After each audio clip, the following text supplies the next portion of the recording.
Bonjour chers amis et bienvenue sur ma page évangéliste Paul Tatso officiel. Merci pour cette nouvelle série de vidéos qui sera consacrée à l'étude sur le thème, au partage sur le thème évaluation, bilan et perspective. Vous savez, d'ici peu de temps, nous allons célébrer la fête de fin d'année 2020. Je vais avouer que l'année 2020 n'a pas été du tout facile, mais en tant qu'enfant de Dieu, le Seigneur nous a guidés et a veillé sur nos vies, sur nos âmes, malgré les hauts et les bas. Il a permis que nous soyons debout pour témoigner ses hauts faits. Voilà pourquoi nous avons décidé, autour de quelques séances de vidéos, de partager autour de ce thème évaluation, bilan et perspective. Vous savez, la Bible dit dans 2 Corinthiens chapitre 13 verset 5, que je vais lire: examinez-vous vous-même pour savoir si vous êtes dans la foi. Éprouvez-vous vous-même. Ne reconnaissez-vous pas que Jésus-Christ est en vous, à moins peut-être que vous ne soyez reprouvés. Amen. Donc l'apôtre Paul ici nous exhorte à nous examiner nous-mêmes pour savoir si nous sommes encore dans la foi, et si nous sommes encore dans la foi, pour voir combien de fois le Seigneur a été fidèle dans notre vie, et si nous-mêmes nous avons été fidèles par rapport à notre engagement durant l'année écoulée. En fait, le thème qui va meubler les séries de vidéos que nous allons effectuer ici, ce thème intitulé évaluation, bilan et perspective. En fait, ce thème part du fait que nous allons évaluer notre vie en tant que chrétien durant l'année 2020 pour savoir quels ont été nos progrès, quelles ont été nos faiblesses, quelles ont été nos forces, qu'est-ce que nous avions prévu faire en 2020 en rapport avec notre foi et notre engagement pour Dieu, qu'est-ce que nous avons pu faire, qu'est-ce que nous n'avons pas pu faire, qu'est-ce qui n'a pas marché, qu'est-ce que le Seigneur a fait de son côté pour nous. Et je tiens à dire aussi que pour ceux qui connaissent vraiment Dieu, malgré nos faiblesses, malgré nos défaillances, Dieu reste égal à lui-même, il reste fidèle à sa parole, il reste fidèle à accomplir sa parole dans la vie de ceux qui mettent leur foi en lui. Donc, les moments d'évaluation et de bilan sont très importants pour plusieurs raisons.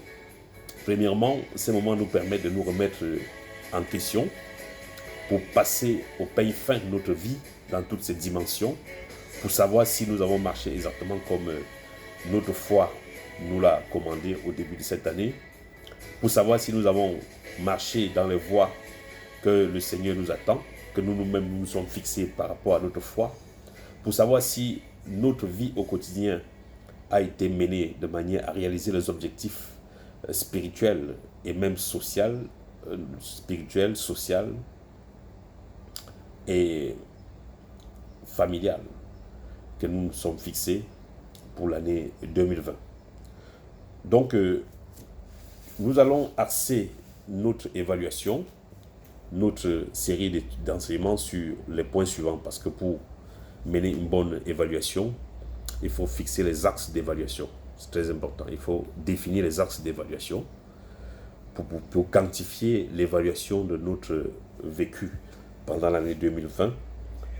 Ainsi, le premier point que nous allons évaluer, c'est notre vie de prière. Nous allons évaluer notre vie de prière en 2020. Ensuite, nous allons évaluer notre vie de méditation en 2020. Quelle a été notre méditation, notre engagement à étudier la parole de Dieu en 2020.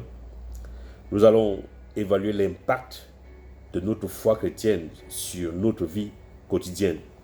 Et nous parlerons à ce niveau-là de notre famille, quel a été l'impact de notre engagement chrétien par rapport à notre famille, à l'entretien de notre famille, l'influence que notre foi a eue sur notre famille, l'influence que notre foi a eue sur notre travail du point de vue professionnel, l'influence que notre foi a eue dans notre engagement social, dans notre vie sociale. Nous allons également évaluer l'impact de notre foi par rapport à notre engagement dans la vie de l'Église, pour accompagner l'Église, accomplir sa mission sur la terre. Nous allons également évaluer notre vie d'évangélisation. Comment est-ce que notre vie du point de vue évangélique a été menée en 2020.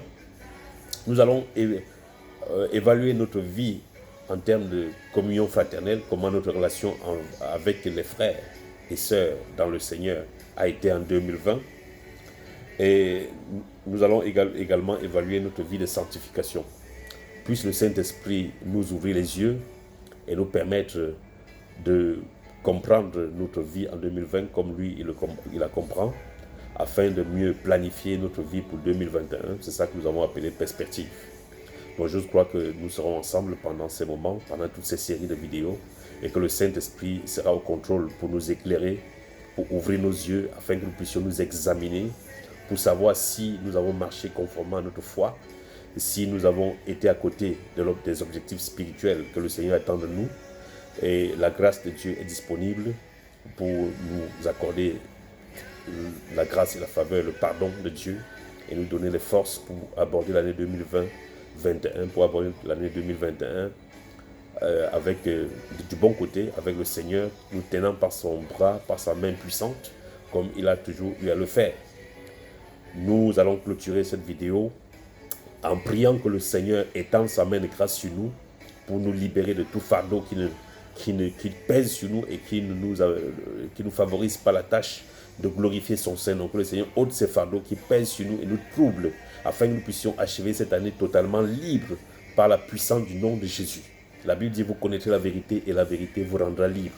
Je prie au Père que le nom de Jésus puisse agir dans nos vies, agir dans la vie de tous ceux qui nous suivront tout au long de ces moments de vidéo, afin que ce fardeau que l'ennemi a imposé sur nos vies soit ôté et nous rendre totalement libres avant la fin de cette année, parce que nous voulons aborder l'année 2021 totalement libre pour servir ta gloire partout où nous passerons, au nom puissant de Jésus. Que le Seigneur vous bénisse pendant que vous partagez cette vidéo, au nom de Jésus. Amen.